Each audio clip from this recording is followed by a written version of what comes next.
Praise the Lord. ஏசாயா தீர்க்க புஸ்தகம் 44ஆம் அதிகாரம் 3வது வசனம். தாகம் உள்ளவர் மேல் தண்ணீரையும் வறண்ட மேல் ஆறுகளையும் ஊற்றுவேன்.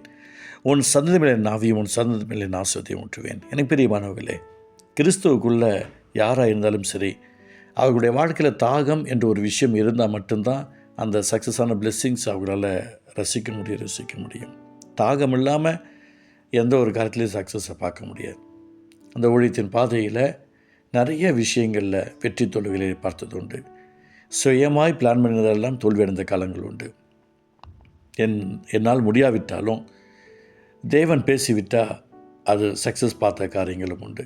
எனக்கு பிரியமானவர்களே, அந்த தாகம் என்பது சாதாரண விஷயம் கிடையாது. தாகமாக இருக்கணும். சின்ன சின்ன விஷயம் தாகம் இருக்கணும். நமக்குள்ள ஒரு அற்புதம் நடக்கணும், அதிசயம் நடக்கணும், அதுக்கு ஒரு தாகம் வேணும்.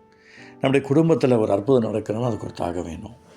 பிஸ்னஸில் ஒரு அற்புதமான காரியங்கள் நடக்கிறோம்னா அதுக்கு ஒரு தாகம் வேணும்.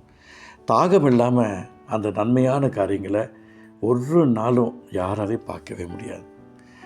அப்போ அந்த ஏசப்பாட்ட நம்ம நிறைய விஷயங்களில் மன்றாடுக்கிறோம், ஜெபிக்கிறோம், உபவாசிக்கிறோம். ஆனால் அந்த தாகம் என்ற ஒரு விஷயங்கள் வரும்போது அது எப்படி செயல்படுத்திக்கிறோம் என்பது தெரிய மாட்டேங்குது. எப்படி மானானது நீரோடைய வாஞ்சித்து கிளப்பிலே நாத்துமா தேவனே மேல் தாகமாக இருக்கிறது.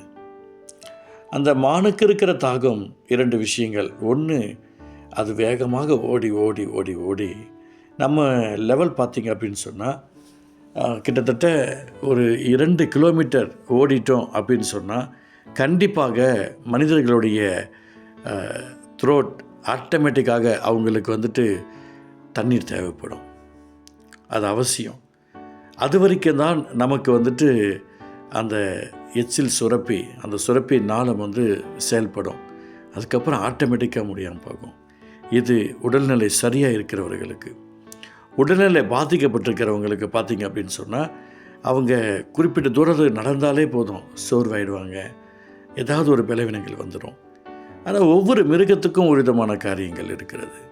ஆனால் கிறிஸ்துவுக்குள் இருக்கிற ஒரு மனுஷனுக்கு ஒரு மனுஷிக்கும் தாகம் என்பது சாதாரண விஷயம் கிடையாது. அவர்கள் நிச்சயமாக வேறு பிரிக்கப்பட்டவர்களாய் அற்புதமான ஆசீர்வாதத்தையும் ஐஸ்வர்யத்தையும் சுரந்து கொண்டவர்களாய் செயல்படுவார்கள். அதுதான் உங்களுக்கு நான் சொல்லுகிறேன், தாகமுள்ள மேல் தண்ணீரையும் வறண்ட மேல் ஆறுகளையும் ஊற்றுவேன். ஒரு பிஸ்னஸை எப்படி இருக்கணும் அப்படின்றத கர்த்தர் சொல்கிறார். பிரசங்கில் அழகாக சொல்லப்படுகிறது, உன் ஆகாரத்தை தண்ணீர் மேல் போடு, அநேக நாட்களுக்கு பின்பு அது பலனை பார்ப்பாய். எல்லோருக்குமே பலன் அடையணும்னு ஆசைப்படுவாங்க. நிலம் வச்சுருக்கிறவங்க, இல்லை பிஸ்னஸ் காசு வச்சுருக்கிறவங்க, இப்படி ஏதாவது ஒரு விஷயத்தில் பலன் அடையணும்னு பார்ப்பாங்க. எனக்கு நிறைய பேரை ஆரம்ப நாட்கள் நான் பார்த்துருக்கிறேன். சிலர்கிட்ட காசு இருக்கும், அவங்கள்ட்ட திறமை இருக்காது. சிலர்கிட்ட திறமை இருக்கும், அவங்கள்ட்ட காசு இருக்காது. அதே மாதிரி தான் கர்த்தருடைய நாமத்தை மகிமைப்படுத்த முடியாது. நான் உங்களோடு சொல்லிக்கிறேன், நீங்கள் சக்ஸஸான பிளெஸ்ஸிங்கை கர்த்தராகிய இயேசுவின் நாமத்தில் பெறணும் அப்படின்னு நினச்சிங்கன்னா தாகமாயிருங்க. உங்களுடைய தாகம்தான் அந்த அற்புதத்தையும் அதிசயத்தையும் கொண்டு வரும். நான் சொல்கிறது உங்களுக்கு ஒரு வேளை கடினமாக இருக்கலாம். நீங்கள் தாகம் இல்லாமல் தேவனால் உங்களுக்கு ஒரு அற்புதத்தையும் செய்ய முடியாது. எத்தனை பேர் நம்புறீங்க? அற்புதம் நடக்கணும், அதிசயம் நடக்கணும் அப்படின்னு சொன்னால் எனக்குள்ள ஒரு தாகம் இருக்கணும். எனக்கு இந்த பைபிளை பற்றி ஒன்றும் தெரியாது, ஊழியத்தை பற்றி ஒன்றும் தெரியாது, வரங்களா கனிகளா ஒன்று தெரியாது, அற்புதமாக அடையாளமாக ஒன்று தெரியாது. நம்ம காலத்துலலாம் கிஃப்ட் அப்படின்னு சொன்னால் இந்த பர்த்டேக்கு இந்த கார்டு ஒன்று கொடுப்பாங்க. அப்போல்லாம் 2 ரூபா 3 ரூபா இருக்கும் அந்த கார்டு. அந்த கார்டு கிஃப்ட் ப்ரெசன்டேஷன் பண்ணுவாங்க. இந்த காலத்து அந்த மாதிரி கார்டெல்லாம் யாருக்கும் தெரியாது. நான் உங்களுக்கு சொல்கிறேன், அதுதான் கிஃப்ட்டுன்னு நினச்சிட்டு இருந்தோம்.